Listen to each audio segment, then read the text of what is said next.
hier, dans l'après-midi, tu vois, j'ai pris la route vers midi.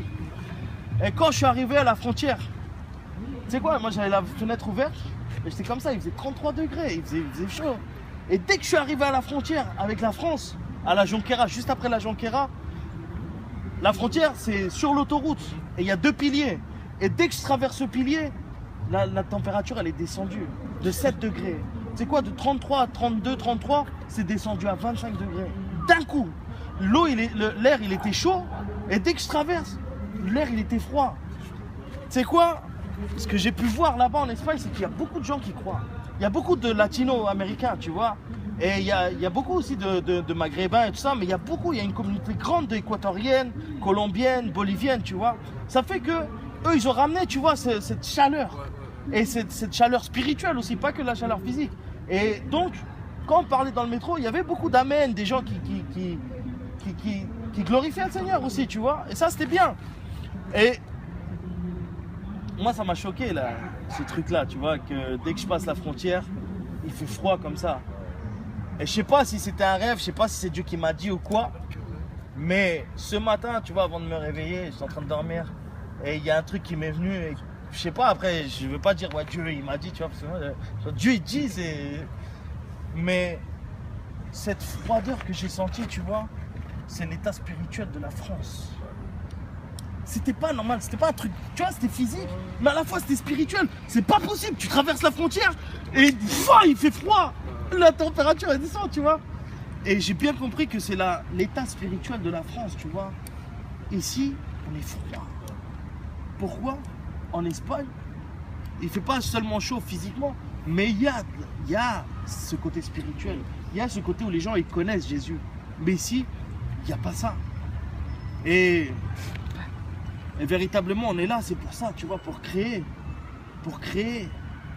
cette ambiance, et non seulement pour l'emmener aux gens de dehors, aux gens qui sont dans les métros. À Paris, on est dans la capitale, tu vois.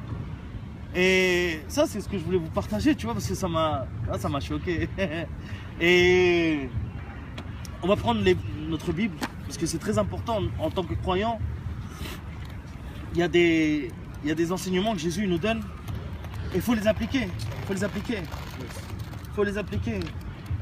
Et on va prendre Matthieu 6. Matthieu 6, verset 5. Après, si vous avez des questions et tout ça, n'hésitez pas, hein, on est là pour ça, tu vois. Matthieu 6, verset 5 au 14, il est écrit. Lorsque vous l'avez, vous me dites un petit amen, alléluia. Pas ta Bible, hein. J'entends ton téléphone. Bon, c'est pas grave. Il est écrit, lorsque vous priez, ne soyez pas comme les hypocrites, qui aiment prier debout dans les synagogues et au coin des rues pour être vus des hommes. Je vous le dis en vérité, ils ont leur récompense.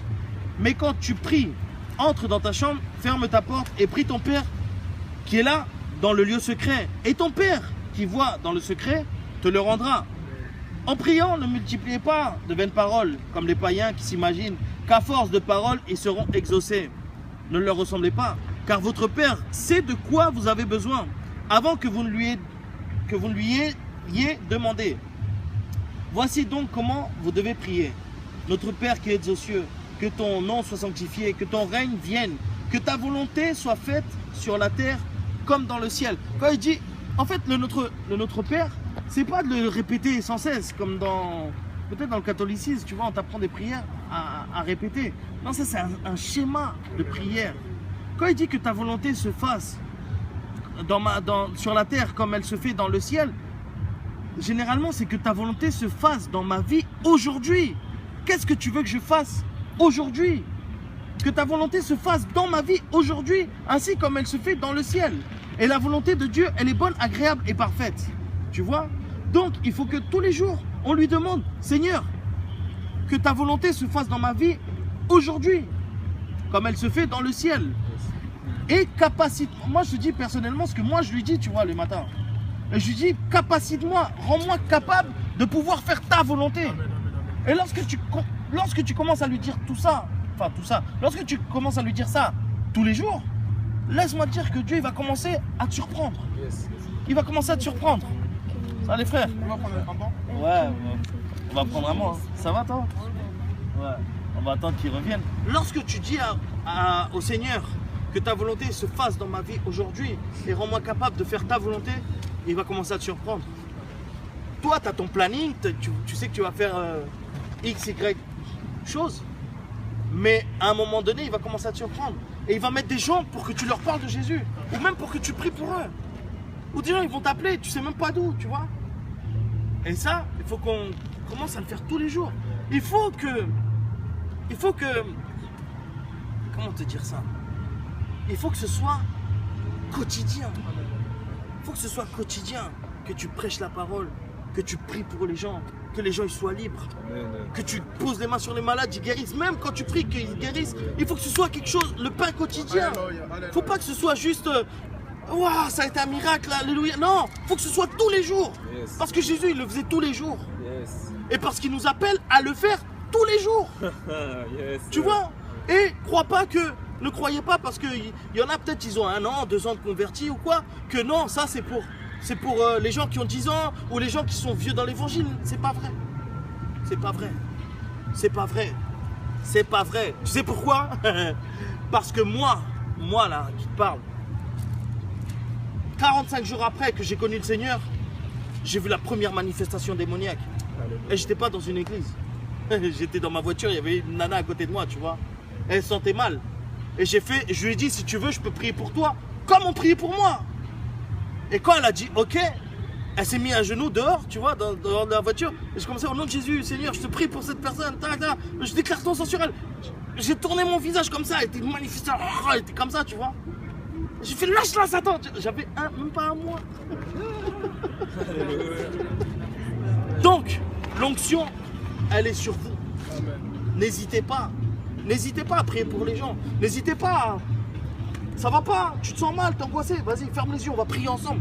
Il faut commencer à le faire. Comment est-ce que tu veux que les dons ils s'activent si tu ne le fais pas? Tu pries, mais tu agis pas. Il faut qu'on commence à agir. Il faut qu'on commence à agir.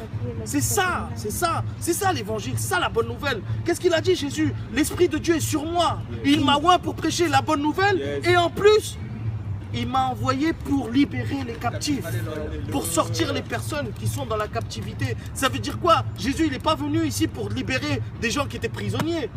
Il est venu pour libérer les captifs spirituellement. Les gens qui étaient possédés, les gens qui étaient malades, les gens qui étaient muets, les sourds, les aveugles. Et malheureusement, tous les gens là qui sont en dehors de ces, qui sont là, ils sont aveugles, ils sont muets, ils sont sourds. Tu comprends? Donc, Amen. Donc, il dit que ton règne vienne, que ta volonté soit faite sur la terre comme au ciel. Donne-nous aujourd'hui notre pain quotidien. Pardonne-nous notre pain quotidien.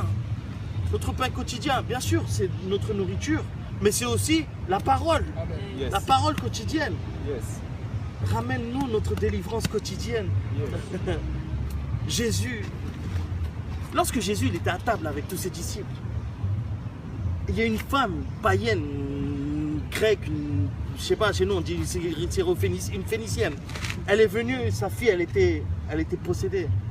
Il a dit, Seigneur, je te prie, délivre ma fille, libère ma fille.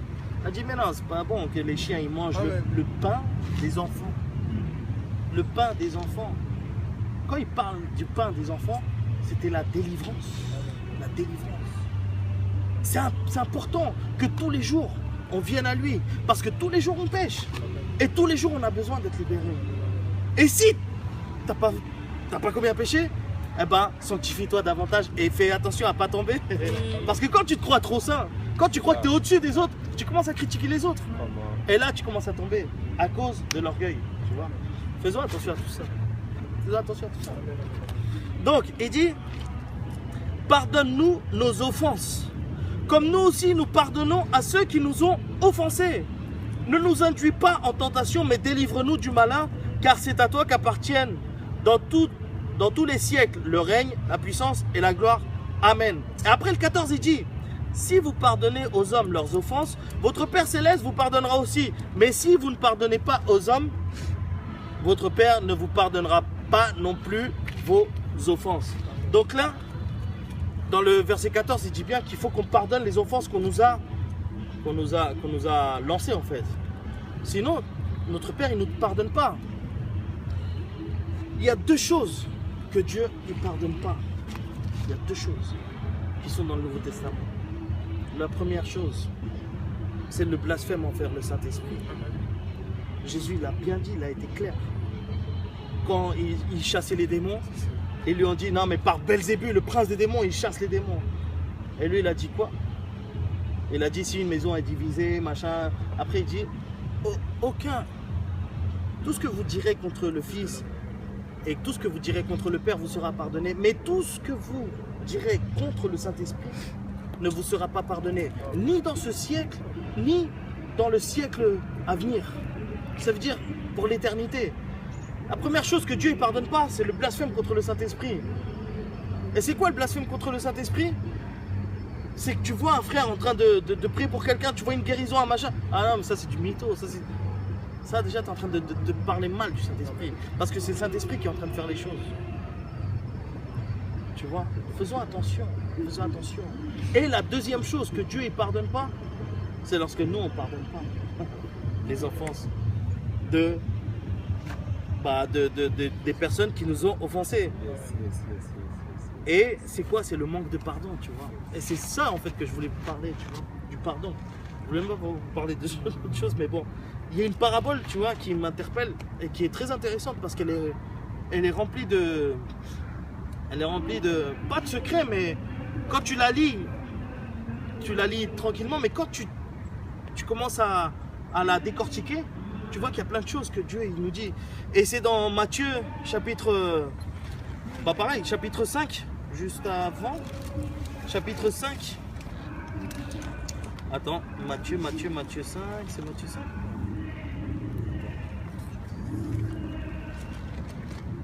Ouais. Matthieu 5, 23, du 23 au 26. En fait, même pas du 23 au 26, excusez-moi. Avant. Ouais. 21, à partir du 21. Il dit, vous avez entendu qu'il a été dit aux anciens, tu ne tueras point. Celui qui tuera est passible de jugement. Ce qu'on est en train de voir, c'est des bases, tu vois. Parce que la fois dernière, en fait, avant que je parte à Barcelone, on avait parlé de la sanctification. Et c'est des bases que Jésus il nous a données.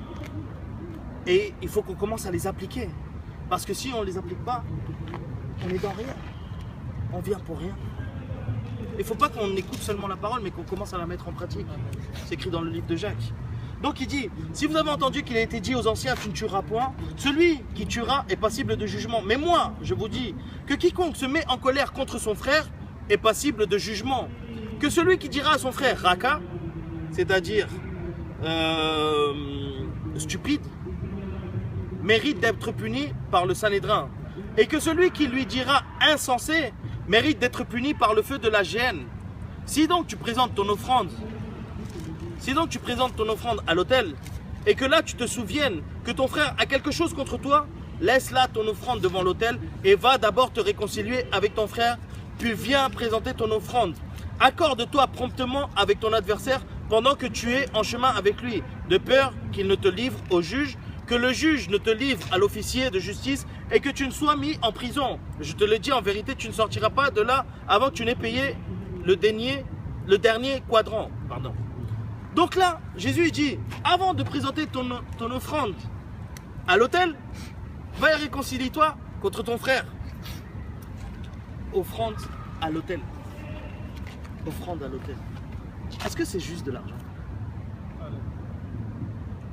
Hein? Ton offrande à l'autel, à l'époque de Jésus, il venait offrir des animaux. Il ne venait pas juste offrir de l'argent. Même dans l'Ancien Testament, il venait offrir des animaux. Dans le livre de Romains, chapitre, je ne sais plus lequel, je crois 12. Moi je suis comme ça, tu vois. Désolé. Il dit, présentez vos corps comme sacrifice vivant. Donc, avant de venir te présenter devant Dieu, me voici, Seigneur, je vais faire l'œuvre de Dieu, je vais aller évangéliser, je vais aller chanter, je vais aller... Avant ça, va et réconcilie-toi avec ton frère. Avant de vouloir aller faire l'œuvre de Dieu, le départ, c'est va et réconcilie-toi avec ton frère, avec la personne qui t'a offensé. D'abord. Parce que si on ne fait pas ça, eh ben il est écrit qu'on va être livré à notre adversaire et qu'on va être livré au juge. Au juge. C'est qui le juge? C'est qui le juge? C'est qui le juge? Dans la Bible, le juge, c'est Dieu. Amen. Le seul juge, c'est Dieu. Pour ça, il dit, ne jugez pas les autres. Parce que le seul juge, c'est Dieu. Et il dit, et le juge va te livrer à l'officier de justice. C'est qui l'officier de justice? C'est Satan. L'officier de justice, c'est celui qui te condamne, qui t'affiche exactement. Et c'est qui? C'est Satan. Si tu ne pardonnes pas, automatiquement, Satan, il a le droit légal de t'attaquer. Et où est-ce qu'il veut te mettre, l'officier de justice? Il veut te mettre en prison.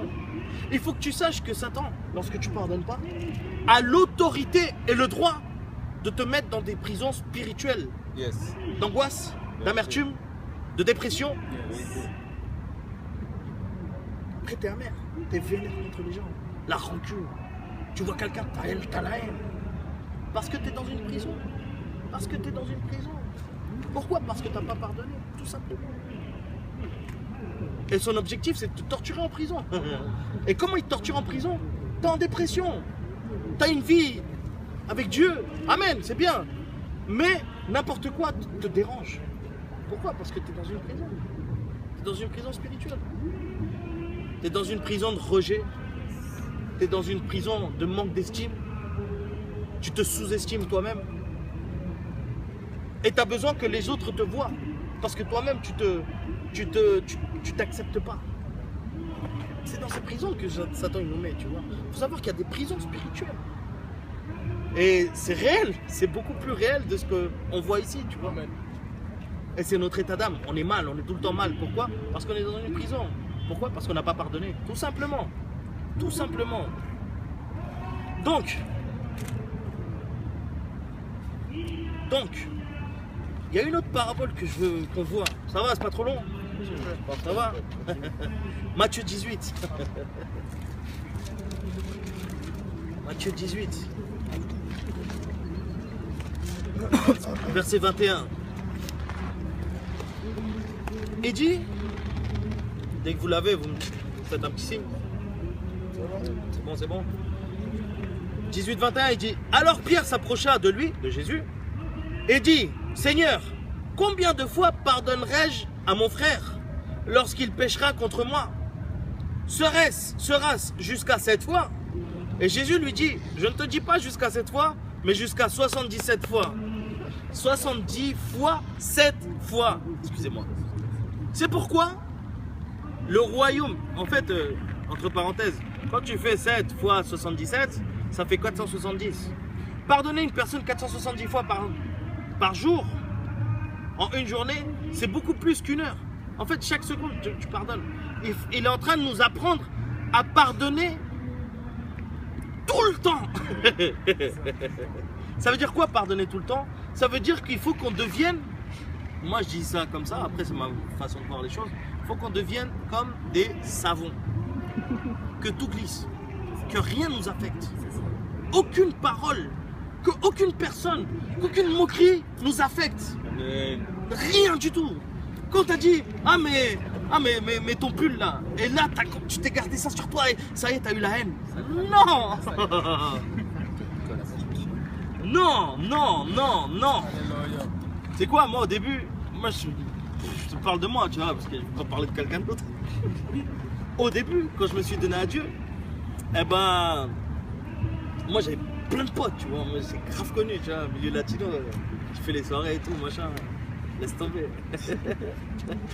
Personnage, tu vois. Laisse tomber. Et au début, les gens disaient ah ouais, c'est la Vierge qui t'est apparue, toi. Ah ouais, le frère, le pasteur, il arrive et tout. Tu vois, des trucs comme ça. Et comment ça Et moi, au lieu de m'énerver ou quoi, moi je rigolais, tu vois. Et j'ai appris que quand tu rigoles, tu vois, eh ben, c'est aussi une défense. Alléluia. En fait, c'est une arme spirituelle, tu vois. Les gens, ils t'attaquent, tu rigoles. Mais moi, tu vois, pourquoi je rigolais? Parce que moi, j'aimais bien me moquer des gens, tu vois. Moi, j'étais grave moqueur, tu vois. Et quand j'étais petit, je me rappelle à la cité, tu vois, on faisait que de vanner. On se vannait entre nous. Parce que c'était ça la mode à l'époque, tu vois. Quand t'es petit, tu vannes. Je me rappelle même, ils avaient sorti des livres, là, ta mère et tout ça, tu vois. Juste pour vanner les gens, tu vois. Je sais pas si vous avez connu ça. Hein, moi j'ai bien connu. Hein. Il y en avait, ils achetaient le tome 1, tome 2, tu vois. Ils avaient les collections. Et comme j'étais très moqueur, donc j'acceptais aussi qu'on se moquait de moi, tu vois. Et lorsque je suis arrivé à Jésus, eh ben moi je rigolais quand on se moquait de moi. Mais des fois, tu vois, je lâchais une petite moquerie, tu vois. Maintenant, je le fais plus trop. Bah, ça, c'était au début, tu vois. Mais j'ai appris que lorsqu'on te offense, il ne faut pas que tu te touches. Il ne faut pas que cela t'affecte. Il ne faut pas que cela affecte ton cœur. Parce que sinon, ça va créer quelque chose de mauvais. Et l'adversaire, Satan, il va profiter de cela pour que tu aies quelque chose contre quelqu'un. Et là, quand tu vas voir la personne, tu vas ah, ça va, Axel. Mais en vrai, Axel, en fait, voilà, je t'aime pas, tu vois, mais ça va, tu vois. Et il ne faut pas que ce soit comme ça. Il faut qu'on apprenne à que tout glisse. Qu'on soit, comme je vous dis, des savons. Que rien n'affecte nos cœurs. Rien du tout. Donc, il dit, c'est pourquoi le royaume des cieux est semblable à un roi qui voulut faire rendre compte à ses serviteurs. Il dit bien, le royaume des cieux est semblable à un roi qui voulut faire rendre compte à ses serviteurs. Quand il se mit à compter, on lui en amena un qui devait 10 000 talents. 10 000 talents. Tu sais ce que c'est 10 000 talents? Ça représente quoi 10 000 talents? Moi j'ai calculé. Moi j'ai voulu savoir ce que c'était 10 000 talents, tu vois. Parce que moi ça me parle pas quand je dis 10 000 talents. Ouais, 10 000 talents, ok, ouais. Bah 10 000 talents, un seul talent, ça représentait 6 000 drachmes. Et une drachme, ou un drachme, je sais pas comment dire, ça représentait un jour de travail. Ce qui veut dire un talent, ça représentait 6 000 jours de travail. Et là, il y en avait 10 000. En calculant vite fait, fais-moi un petit calcul. Si tu calcules au jour d'aujourd'hui, une journée à 80 €, on va dire en une journée 100 €. D'accord? En général, tu vois. Une journée de travail, c'est 100 €. À peu près, tu vois. Moi, je te parle à 10 € de l'heure, en comptant 10 heures de travail, moins 1 heure de pause. On va dire 100 €. D'accord? Si tu fais 100, multiplié par 6 000, ça fait combien? C'est 100 000. Multiplié par 10 000. Encore un autre zéro.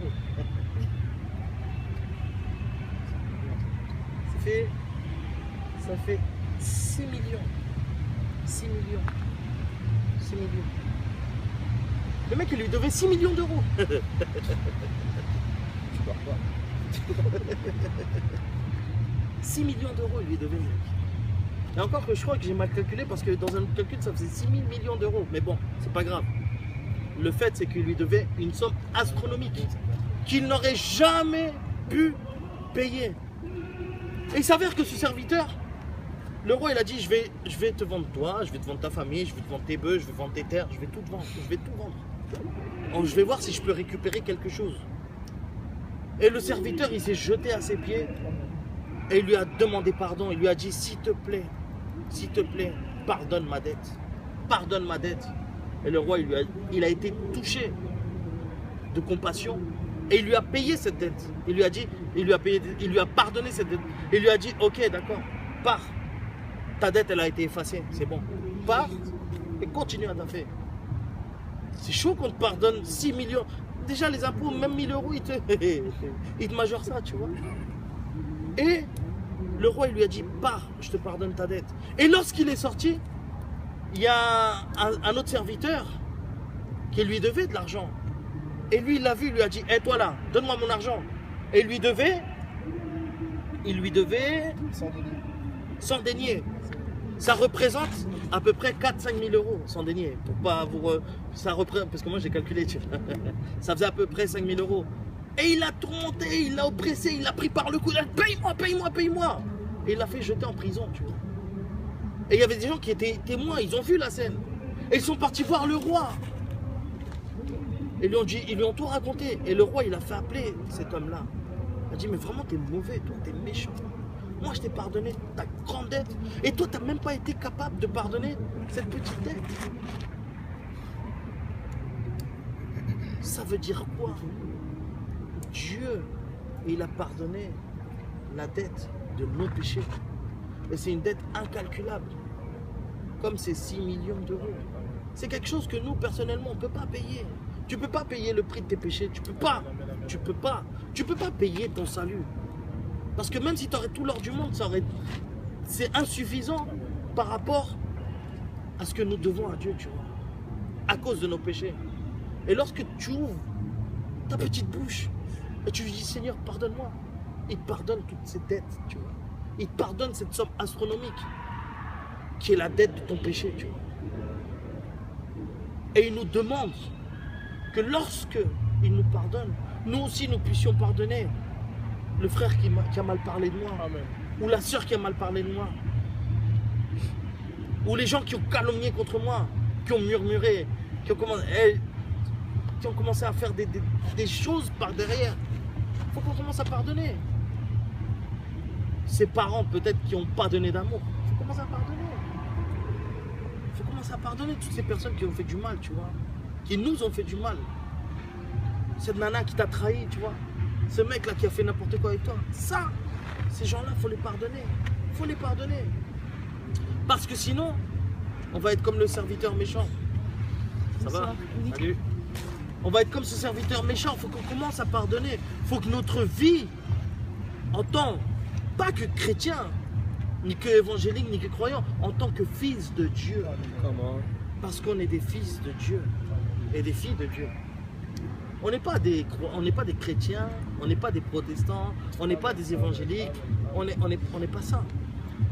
Dans Jean 1, chapitre 10, chapitre 1, verset 10, il est écrit que nous sommes des fils de Dieu. Et pour vivre comme des fils de Dieu, il faut pardonner. Il faut pardonner toutes les offenses, il faut pardonner toutes les mauvaises paroles, il faut pardonner les actes que les gens ils font contre nous. Pardonner. Il faut commencer à pardonner maman, papa, tonton, la soeur, le frère. Il faut commencer à pardonner ce mec-là qui t'a trahi, tu vois. Ou ce mec qui a fait n'importe quoi avec toi, tu vois. Même la nana qui t'a mis en galère. Ou la personne qui te doit de la thune, il faut pardonner. La personne qui te doit de l'argent, il faut pardonner. Il faut pardonner. Moi, au jour d'aujourd'hui, on me doit... Il y a un club de 30 000 euros. 30 000 euros. C'est beaucoup d'argent, tu vois. C'est du taf. Il me les doit. Je suis pardonné. Après, c'est Dieu qui fera justice, tu vois. Il faut pardonner, il faut commencer à pardonner. C'est important. C'est important. C'est important. Si on ne pardonne pas, il n'y a rien. Il n'y a rien. Et on va vivre une vie frustrée. Frustrée, frustrée, frustrée. Après, tu vois, il est écrit que comme ce serviteur, il n'a pas pardonné l'autre qui lui devait 5 000 euros, eh ben le roi, il lui a dit, ne devais-tu pas aussi avoir pitié de ton compagnon, comme j'ai eu pitié de toi? Et son maître irrité le livra au bourreau jusqu'à ce qu'il ait payé tout ce qu'il devait. C'est ainsi que mon Père Céleste vous traitera si chacun de vous ne pardonne pas à son frère de tout son cœur. Frères et sœurs, les bourreaux, c'est les démons. C'est les démons. Quand tu ne pardonnes pas, tu es tourmenté par les esprits, tout simplement. tu es tourmenté et les démons ils vont commencer à te parler et ils vont commencer à te dire regarde comment il va commencer à te montrer tous les défauts de la personne. Et tu vas vivre une vie frustrée, une vie amère. Tu ne vas même pas être dans la plénitude avec Dieu parce qu'il y aura toujours ça entre toi et Dieu, c'est le manque de pardon. Donc franchement, cette parole, c'est pas juste pour qu'on l'écoute, c'est pour qu'aujourd'hui même, on commence à l'appliquer. Et qu'aujourd'hui, chacun de nous ici présents, on commence à pardonner avec notre bouche. Déjà, le décréter, le dire, dans le monde spirituel, ça cause quelque chose. Commence à te battre pour ta délivrance. Parce que moi, je peux te parler aujourd'hui, c'est beau. Mais si tu ne le mets pas en pratique, il ne se passera rien. Tu sais quoi, quand je suis arrivé au pied du Seigneur, eh ben, c'est un truc de ouf. Parce que quelques mois avant, j'étais dans une bagarre. Je me suis tapé contre un mec, tu vois. En fait, j'ai eu une bagarre en soirée. Et je me suis tapé contre 2 mecs, tu vois. Et après, je me suis vu avec un mec et après avec l'autre mec. Et dans l'autre mec, c'était dans une soirée. Et on s'est attrapé dehors et on a commencé à se cogner, tu vois. Et il s'avère que le mec, il avait un couteau, tu vois. Il m'a mis un coup de couteau là. Et il m'a mis 3 coups de couteau là, tu vois. Après, il y a eu tout un machin, les filles qui sont arrivées, tout ça. Pendant, ça c'était au mois de février, mars, avril, mai, juin, juillet, pendant 5 mois, je l'ai cherché partout, le mec. Et il se cachait. Je cherchais dans tous les lieux latinos, j'allais dans toutes les soirées. Je le cherchais, j'avais la haine, tu vois. Je voulais l'attraper et le tuer, tu vois. Parce que moi, j'étais rancunier à mort. Et Dieu, il m'a touché. Et tu sais ce que j'ai dû faire? Pardonner. Peut-être le mec, j'ai jamais vu en face, mais j'ai dit, Seigneur, je le pardonne. Tu m'as dit, il faut que je pardonne, je le pardonne au nom de Jésus-Christ. Et au jour d'aujourd'hui, je sens rien, tu vois. Je le dis pour glorifier son nom à lui, parce qu'il m'a libéré de ça. Et aujourd'hui, franchement, il faut qu'on commence. On va prier tous ensemble, tu vois. Et il faut que tu commences à pardonner les personnes qui t'ont fait du mal. Les personnes qui t'ont montré, peut-être qui t'ont méprisé, qui t'ont abandonné, qui t'ont rechassé, qui t'ont trahi. La trahison, tu vois. Les filles, là. La trahison, les gars qui ont fait n'importe quoi avec vous. Le mec qui a volé ta virginité, après il s'est barré. On commence à pardonner, pour être libre et pour avoir après une plénitude avec Dieu, tu vois, cette intimité avec lui. Amen. Amen. Donc on va prier tous ensemble. On va tous fermer nos yeux. Merci Seigneur pour ta parole. Merci mon roi. Je te prie Seigneur que cette parole tombe dans de bonnes terres Seigneur. Je te prie que cette parole mon Dieu ramène la délivrance dans nos vies. Je te prie Saint-Esprit de nous montrer quelles sont les personnes qui nous ont fait du mal. Seigneur, nous savons nous-mêmes dans notre cœur qui nous a fait du mal. Aujourd'hui, commence à lui dire par tes propres mots, à pardonner. Je pardonne telle et telle personne, je pardonne mon père, je pardonne ma mère, je pardonne cet homme, dis avec son nom. Je pardonne cette femme, dis son nom. Et tu commences à la pardonner au nom de Jésus-Christ. Je pardonne cette personne. Je pardonne cette personne, je pardonne cet homme, je pardonne cette femme. Cette personne qui me doit de l'argent, je la pardonne. Cette personne qui a touché mon cœur, qui a blessé mon cœur, je la pardonne. Commence à le dire avec tes propres mots. Commence à arracher ta bénédiction. Commence à arracher ta délivrance. Dis-lui, je pardonne cette personne qui m'a fait du mal, ce leader, ce pasteur, cette personne qui m'a fait du mal, je la pardonne.